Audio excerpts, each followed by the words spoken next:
A headland guidance pattern is a guidance pattern that will generate a set of circuits around the outer perimeter of the field and then use what is known as an infill guidance line.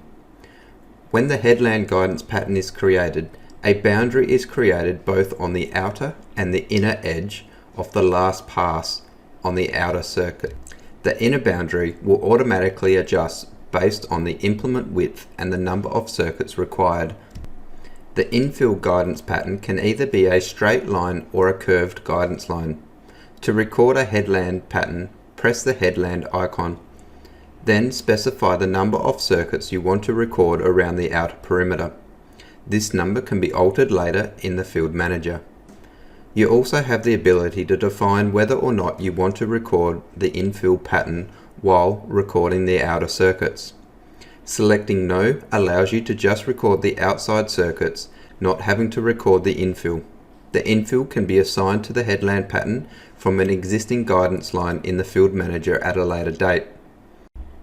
If selecting Yes, you will have the option of selecting AB guidance pattern or an A+ heading guidance pattern to record at the same time as recording your outside circuit.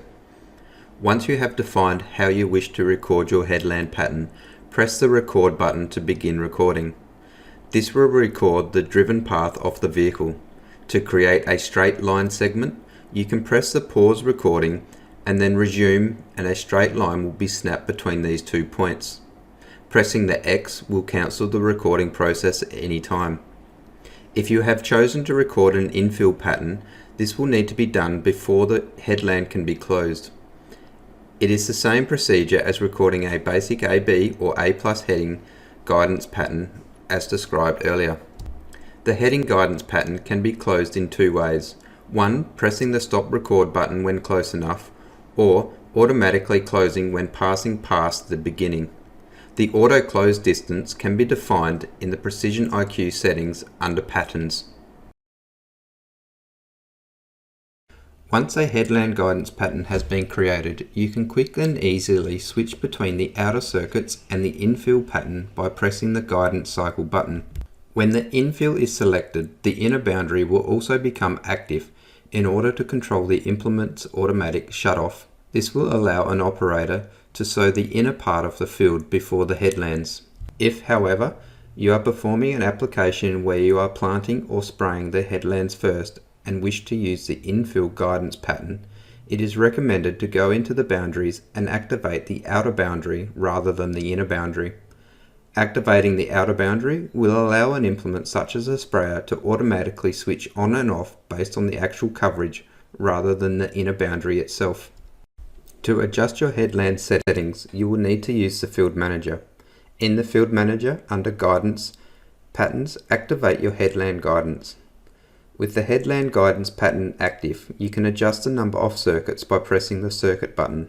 Changing the number of circuits here will also adjust the infield boundary to match that of your implement and the number of circuits you are requiring. To change the assigned guidance line for the infield, select the Infill button. You can choose to select from an existing AB, A+ heading or curved guidance line, or choose to assign none. The associated infield guidance line will be displayed in the Guidance Line Information tab. Both the inner and outer headland boundaries will be displayed in the Boundaries tab. The outer boundary will act the same way as if you recorded a field boundary. However, if the headland guidance pattern is deleted, the field boundaries associated will also be deleted.